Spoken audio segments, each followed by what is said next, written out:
Шыны керек шаршадым. Өтіріктен шаршадым.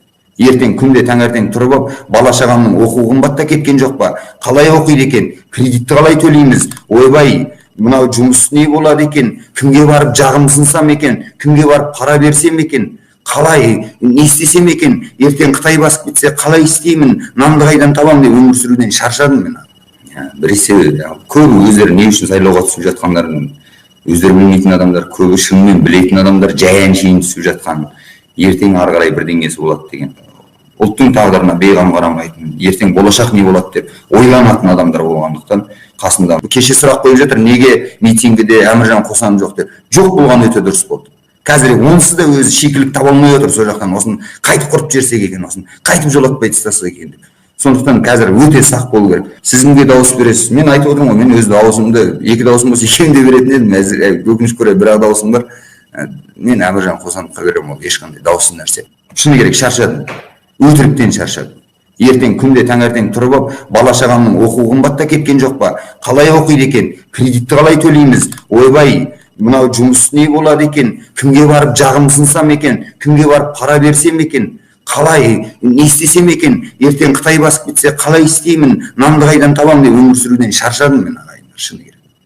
Оны бүкіл қазақ солай өмір сүріп жатыр. Сондықтан мен Тоқаевтың президент болуына ғана емес, мен жалпы Нұр Отанның билікте болуына қарсымын. Ринат Әміржанның нақты қарсыласы кім? Әміржан Қосановтың нақты қарсыласы Нұр Отан. Және ол Нұр Отан Әміржан Қосановтың қарсыласы емес, ол бүкіл еркін осы режимнен құтылсақ деп отырған бәріміздің қарсыласымыз.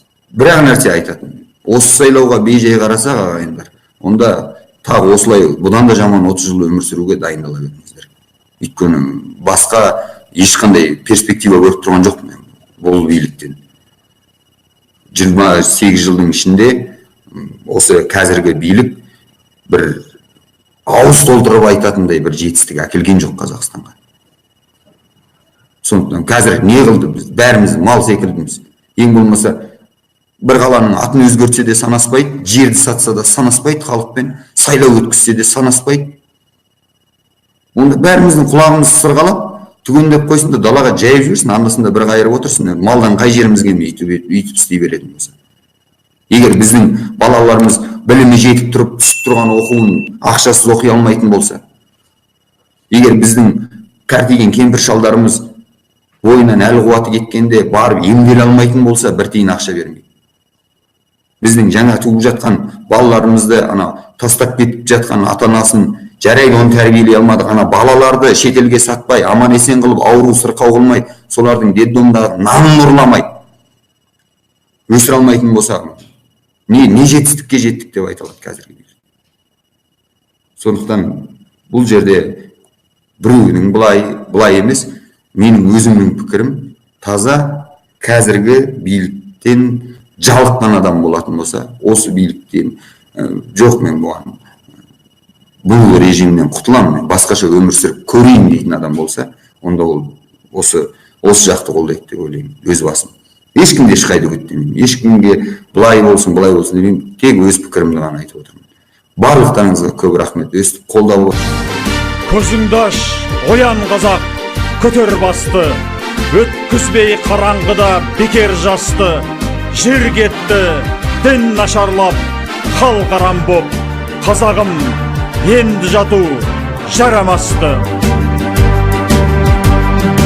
Ол оянды, мен дояндым, сен доян, ел есі, жер есі, мен болам, бар болуға, бай болуға тиіспін, әлемдегі озық ұлтпен тең болам. Ұлы далам, ұлы мекен, еркін көріп, еркін өсем, егеменді елімді мен болашаққа табыс етем. Арыстандай айбатты, жолбарыстай қайратты, қырандай күшті қанатты, мен жастарға сенемін. Көздерінде от ойнар, сөздерінде жалын бар, жаннан қымбат оларға, мен жастарға сенемін.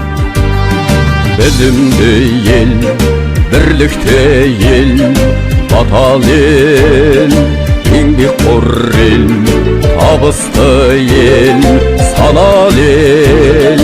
Өзгеретін кезің келді, замандас, біздің ұрпақ болады енді сапалы ел.